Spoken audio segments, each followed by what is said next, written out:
Today I get to show off what I think is the best metal G-Shock Casio have ever made. Honestly, let's get into it.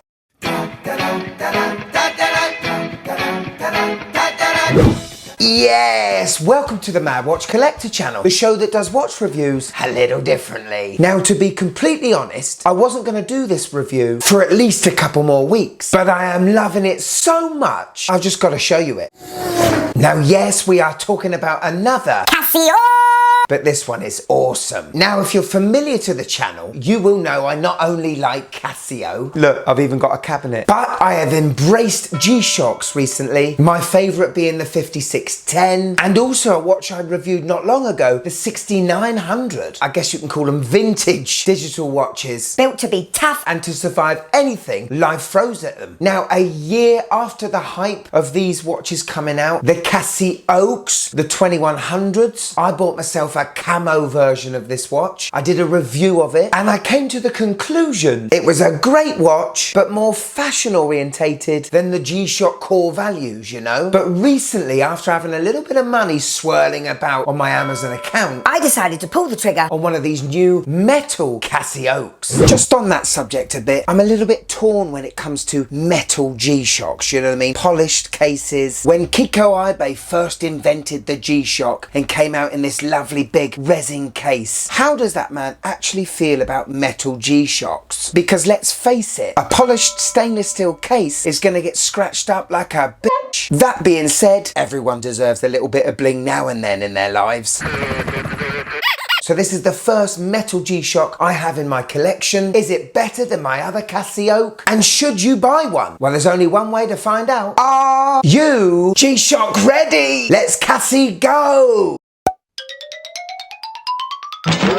Gordon Bennett, look at this thing. When I first opened the box and saw this watch for the first time, I just smiled. I just thought, oh my God, Casio, you have nailed this. It's an absolute stunner. Even though this Casioak is the same design as the one I reviewed before, the finishing, the brushwork, the angles, the rivets, so many reflections. It just absolutely sings to me. Form and function may have gone out the window, but detail in design hasn't. It's fantastic. First impressions, I'm already glad I bought one. Quick spec check! Okay, so the diameter is 44.5 millimeters, just a smidgen smaller than the resin case. The lug to lug is 48.5, but listen to this, 10.7 millimeters thick. This is officially the thinnest G-Shock has ever made a G-Shock. Almost 2 millimeters thinner than this original resin one. We won't talk about the strap width, but it's your typical G-Shock integrated thing. Like the GA-2100, this GM's dial is protected by a mineral glass. I'm not sure if there's any anti-reflective coating in it, but crikey, you don't see many reflections with this one. You got your 4 recessed buttons just like you do on the original, at the 2, at the 4, and the 8 and the 10. I'm glad we get something that's symmetrical because the dial is anything but symmetrical. Turn the watch around and you have this normal screw-in case back. You can see we still have the resin case that goes over the module. This is, after all, a G-Shock. The metal version is 20 grams heavier than the original resin one. You can't really feel a difference. If anything, it just adds the premium feel to the watch. The bands are completely different, I've got to say. With the resin one, it's your standard 5600 looking resin strap. With the new metal versions, we've got a completely new strap. It's 2 millimeters wider than the original, which you can definitely see a difference in. The buckle is 2 millimeters bigger also. But I've got to say, I really do like this new strap.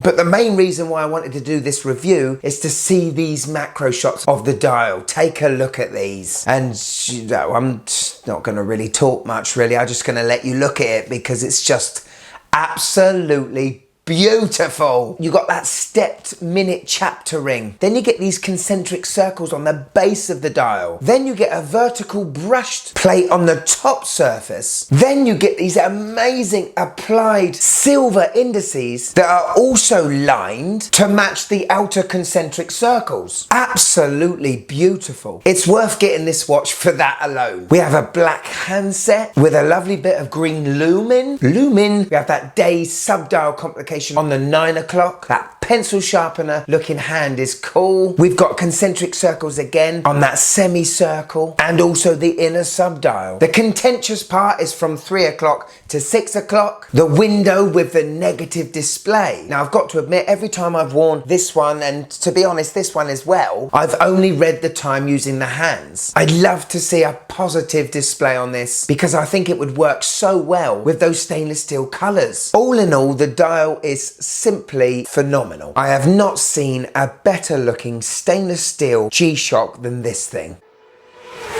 When it comes to operating one of these 2100s, it's not as basic and as easy as say your 5600s. With the negative screen, you can see that I've got the time and the running seconds hand. If I push the bottom right button, I can change that to the date and the day. The bottom left pusher is for your modes. We've got a world time here, stopwatch, countdown timer, and you've got 5 alarms. It's exactly the same module as this original resin one. You've got around a 3-year battery life, but I think if you don't play around with the modes too often, you might get another couple of years out of it. There's another contentious point, the loom or backlight, and it's not brilliant. You've got this white LED that shines from about your 10 to 6 position. Now with the loom on this new metal variant, because you have a lot of shiny and textured stainless steel parts, when you engage the backlight, any part of the watch that is reflective lights up, which is something you don't get with this resin beauty. So although the backlight is the same strength and in the same position, it lights up more of the watch. Only loomed parts on the watch are the handset, and although they're not bad, it would still be nice to have some sort of loom somewhere else on the dial to give us good legibility. The top left pusher, as in most Casios, is your adjust button where you can set the times and all the other functions. Now sometimes with an ani-digi display, the handset can get in the way either of the day complication or that negative display screen. Well, if you toggle the bottom left pusher and the bottom right together, the handset will move out the way for you. These clever Casio people, eh?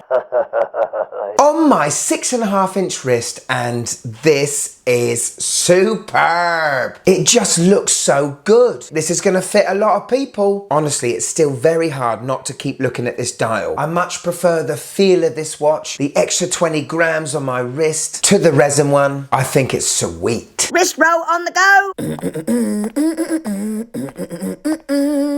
Wrist roll on the go!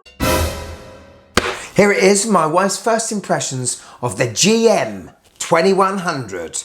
Haha. Yeah, I really like it. Ooh. Yeah, it's quite blingy, but I do like the dial. It's really nice.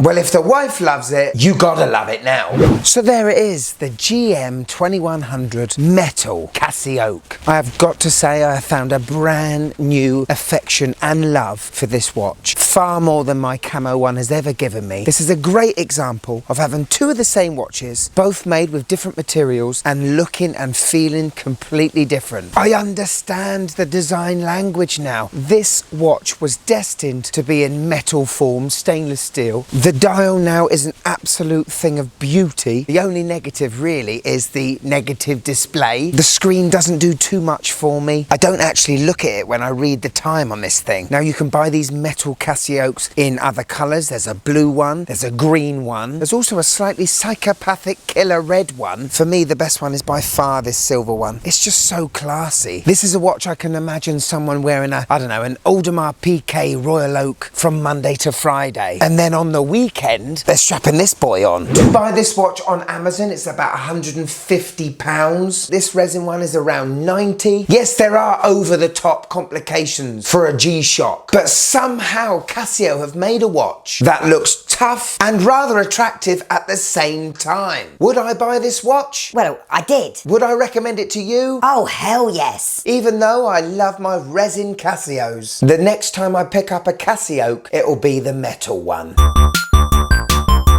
Today's shot comes from Wristlock SG, and this is a big, bold photo of the DW-5900, the older relative to the 6900. I love the way this watch has been shot and the colours, really showing this watch off, isn't it? I love it, my friend, and thanks for tagging me in. If you'd like to be on the next Casio corner, all you gotta do, find me on Instagram here and tag me in on one of your Casio posts. Because who knows? Next time, the star of the show could be you. Take care, my friends, and I'll see you next time. From me, the Mad Watch Collector, I'll see you in a tick, tick, tick, a tick.